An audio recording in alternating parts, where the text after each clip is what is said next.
And to give us some context, I'm joined by Ralph Winnie. He's director of the Eurasian Business Coalition's China program.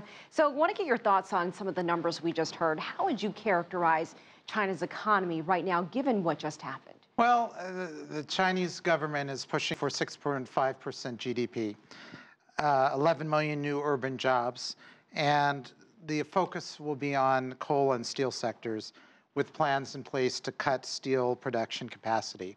The real estate market is buoyant. There's a strong consumption rate, and you have these new free trade agreements between China and Australia, China and New Zealand. That's really stimulating growth. You also have infrastructure development that's been on the rise, given the focus on the One Belt, One Road initiative, and the amount of investment in the Beijing, Hebei, Tianjin corridor. I want to get your thoughts on housing in just a moment, but we're halfway through the year. Is China on track to meet its economic targets? I think so. And real estate, as I said, is buoyant.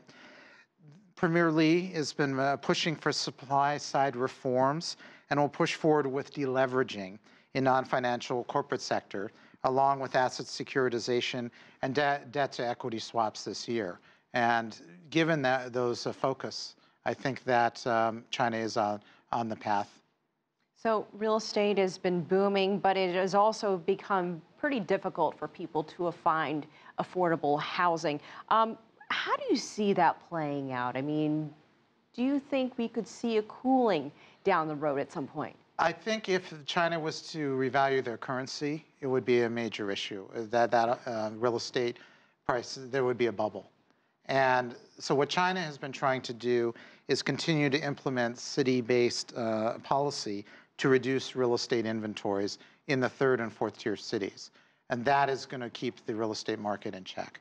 What new actions do you think we could see in the coming months to encourage continuing economic growth? That's part of my question. And then just looking ahead to next week with this big meeting between the U.S. and Chinese officials. The key is to continue to spur the economy, focusing on this One Belt, One Road initiative and infrastructure development. Those are going to be the keys. And being able to cut steel production capacity. Look for the Chinese government to place tremendous emphasis. And focusing on more bilateral trade deals besides Australia and New Zealand. Now that the U.S. is out of the Trans-Pacific partnerships, there's a vacuum for China to fill. And the United States also wanting to renegotiate some free trade agreements in the region, most recently with the ROK, South Korea. That's correct. But South Korea and China, there's a trade surplus there. Just like there's a trade surplus between Australia and China and New Zealand and China. With the U.S., it's always very problematic because we have a trade deficit. And that's one of the issues, certainly, that is in discussion for this upcoming dialogue.